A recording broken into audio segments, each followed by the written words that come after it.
Hi, and welcome to the ADMC Research Recap.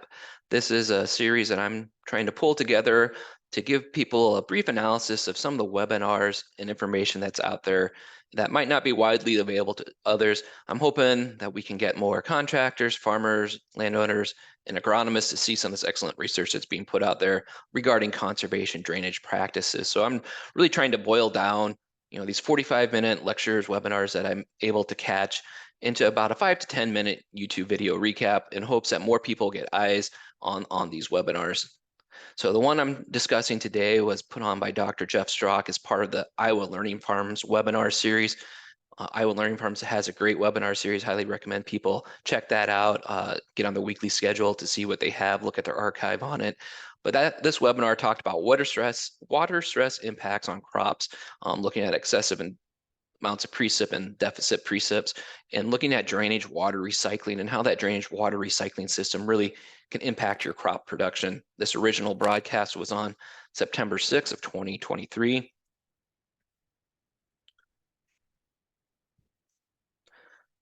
First of all, I'd like to thank membership support of ADMC. We are a member-led organization, so our drainage industry partners that are members of ADMC make recaps like this possible. So thank you to our diamond and platinum level members. Here is the original access to the original webinar that was put out by Dr. Jeff Strock on this Iowa Learning Farm webinar series. Once again, I'd like to stress this isn't ADMC's research. This is really just me being able to catch information that's out there and hopefully put it out so more people can access it and learn what's happening with conservation drainage. Think about this like a beat reporter covering an NFL football game, giving a recap of what they saw. So that top QR code there, that'll take you to the original on this. You can also always just go to the Iowa Learning Farms website and go ahead and find that. That bottom QR code, that is some information that was put out by the University of Minnesota, talking specifically about what Jeff brought up in this webinar series. So you can read that article. Highly encourage people to check out both of those for more information and for additional information and to get it from the original source. So this research study was a 4-year study, or we discussed 4 years of data that came out from it. This was looking at some corn, soybean, rotational drainage plots in Southwest Minnesota at the Southwest Research and Outreach Center. They used drainage water recycling on this, and so what they had was they were able to pump the water back into a irrigation system that consisted of the 60-inch spread out lay flat drip tape surface irrigation. So the corn soybeans were on 30-inch rows, so every other row had a strip of drip tape going down the row. Jeff did mention that this is probably isn't the ideal way to irrigate a system, but this was the research plots and what they had available to them. So don't jump on that on the irrigation right away. This study took place on fine textured soil. And really what they were looking at was a rain-fed control, so just the normal, precipitation, unirrigated corn, soybean rotation fields or plots versus a limited irrigation system utilizing drainage water recycling.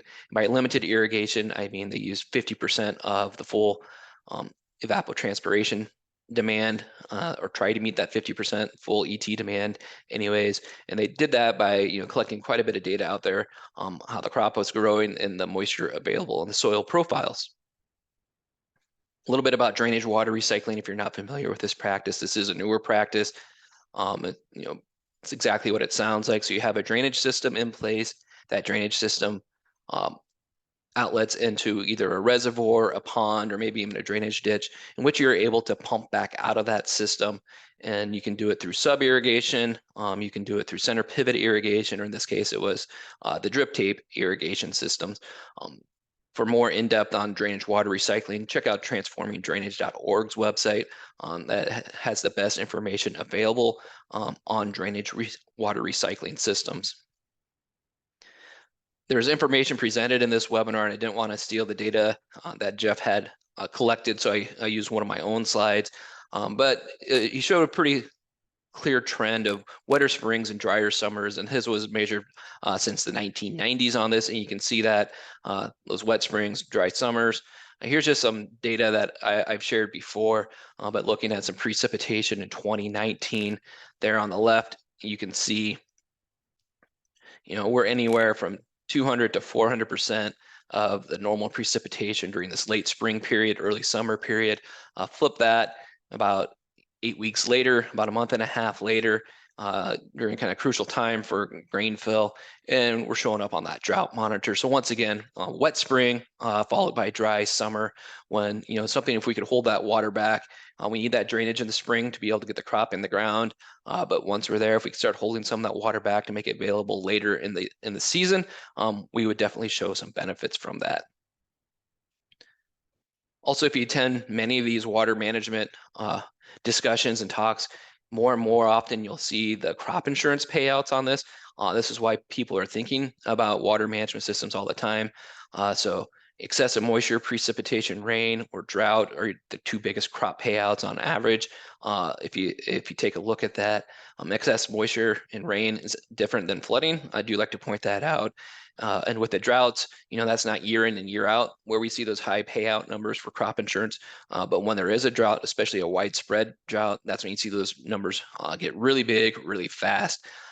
And so, farmers are always thinking about what to do with this excessive moisture. But now more and more, we're starting to see farmers in the Midwest thinking what they can do about these drought years as well. Here is data I took directly from the webinar, looking at the precipitation during that growing season. Once again, it was a 4-year study. Our 4 years worth of data was presented in this webinar. 2019 was above average, so 22 inches of precip. That long-term average was just under 19 inches for this part of Southwest Minnesota. Moving to 2020, a pretty average year, and then 2021 and 2022 were well below average. We hit drought conditions, or they hit drought conditions during those 2 study years. So if you're looking to do research on excessive moisture and moisture deficit, you couldn't ask for a better 4 years, perhaps. Pointing out, these July years, very well below normal, great water deficit in 2021 and 2022. And once again, that's crucial period to fill out yield for the corn plant. So results from the study. So I combined quite a few of Jeff's results slides and tried to put into this one table. Hopefully it's not too confusing. Big take-home message was, with that limited irrigation system, so 50% of the expected ET demand, they were able to show a 32 bushel per acre increase with limited irrigation in the corn system. That was statistically significant. Looking at the soybeans, 15.2 bushels per acre with limited irrigation, and this is compared to that rain-fed control, so the non-irrigated systems. You can see how much irrigation water they put in 21, 22, and the responding increases in yield. So 2021, very big increase, 83 bushels per acre. It was less in 2022, probably just because there's even less moisture available in that soil profile, year 2 of that drought. You can see those yield bumps in soybeans on that. During the wet year of 2019, there was a yield decrease on the soybean plots, even though they didn't actually put on supplemental irrigation during that, and you probably check out the webinar to see more information on that. But during that wet year, they did see a little bit bump in the corn yield increase as well. 2019 or 2020, there was a yield drag in the corn. They didn't have the data to present on that supplemental irrigation system on that. So once again, check out the webinar for more information on that. But overall, you can see the crop responding to that limited irrigation. So I'm always curious about the basic economics of this. We see the bushel per acre increase, 32.5 average for corn and 15 for soybean. What does that mean in terms of, we have those extra bushels to deal with? What does that mean for getting money back to the farmer? And also, I'm not a market analyst, but those dry years are really important to get those yield bumps, because generally we see that the prices for corn and soybean go up in those dry years, especially when it's a widespread drought. And that's what you saw in 21 and 2022. There's other factors factoring into corn and soybean prices, obviously, but we did see those go up, and we also had a yield increase compared to the control. And so, the gross profitability compared to that control goes up quite a bit in those dry years. And even in that above average year where we still had that yield increase in the corn system, we saw a nice increase in gross dollars per acre. These are numbers that I put together on this utilizing that Macro Trends website. This wasn't part of the research presented by Dr. Strock. I just want to caveat that this is what I went out and found. But you can see, nice returns right there. Some advanced economics. So Jeff caveated this. He did present this in his webinar that he's not an economist. I'm also not an economist. And so, more analysis is needed. On these drainage water recycling systems, you can generally show, an increase in yield with irrigations on that. And the irrigation systems can usually show out to pay for themselves. It's just that cost of that reservoir, that pond where you're storing that water that usually comes into play on if you're making a return on your investment or not. And so that's where some really deep discussions with some of the experts in the field need to take place before people jump in on this. But I think we can start making those connections if people are interested to see what we can do. Based on some model runs that they did using a University of Purdue model, they showed just under a 7% rate of return. They had to use a few assumptions. They didn't have drip tape as an option in that model, so they used center pivot in their model run to show that near 7% rate of return on this. They also had to use older precipitation data when those springs weren't quite as wet compared to the dry summers on that. It was early 2000s, I think, is when the precip data stopped for this model run. So, I think, if they continue that out to these latter 10 years, we probably see that number increase even more if we're actually seeing that trend of wet springs and dry summer more recently. But with this, they're able to show an increase in profit 23 out of the 26 years utilizing these irrigation systems.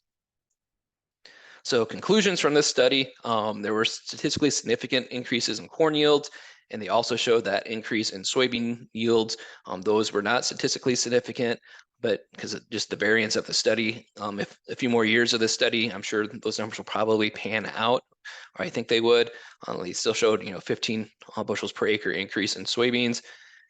Why do we see those significant increases in yields? Well, that limited irrigation system kept more of the soil depths in that soil profile between the permanent wilting point and field capacity. So the study had soil moisture sensors at various depths in the soil profile from the surface all the way to deeper depths. Utilizing that limited irrigation system, they were able to keep it in that happy zone between field capacity and permanent wilting point. Permanent wilting point's the point where that soil is going to hold on to that water and crops can't utilize it. And anything above field capacity, that's when we're seeing drainage take place. Also, so the saturated soil systems don't produce good crops either. So you really want to stay in between those two zones. So just the rain-fed system, when compared to that limited irrigation system, the shallower soil levels were consistently below that permanent wilting point. Also, a new figure that I saw during this webinar that I thought was very interesting, it showed that how limited irrigation drastically reduced stress degree days. This was very important. So basically that limited irrigation system provided enough water to allow those crops to respire and avoid damage, avoid being stressed. So they're continuing to grow to fill out grain instead of being stressed and really shutting the crop down compared to the rain-fed control.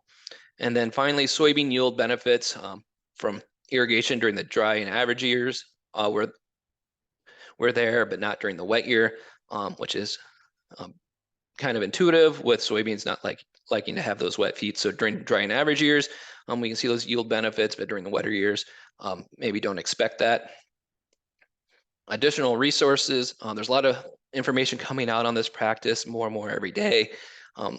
Once again, that transformingdrainage.org website has a lot of the great information. If you go to the resources tabs, there's extension publications from all the universities that participated in transforming drainage. I'd highly recommend you go check those out. And then also just recently, a few weeks before this webinar was broadcasted, the Iowa Soybean Association on their Soybean Research Center put out an article talking about their highlights. They found a lot of the similar information as to what they were finding in Southwest Minnesota as far as getting a yield increase. They also talked about some of the water quality benefits that they were able to monitor, reducing the amount of nitrates leaving that system with being able to recycle it back, and same with dissolved phosphorus reduction too. So you can see some of those benefits. And so I'd highly recommend you check out that article. for more information.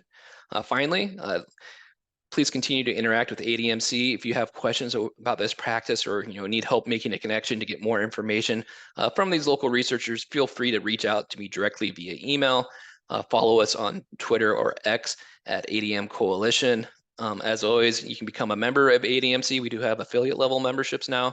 If individuals wanted to join ADMC, or if your company is interested in supporting conservation drainage, please reach out. We'd love to have you join us. Visit our website. The first time you go to admcoalition.com, there will be a pop-up to sign up for our Conservation Drainage Weekly newsletter. This newsletter, once again, we don't spam you with it more than once a week, but we try to put really important content in there, the latest research that's coming out, information about upcoming field days or webinars like the one I'm recapping right now. We put in that newsletter so you can catch those firsthand. Also, any important policy updates. And it's a good way to stay informed what's going on with this. But with that, I'd like to thank you for your time, and we'll see you in the future.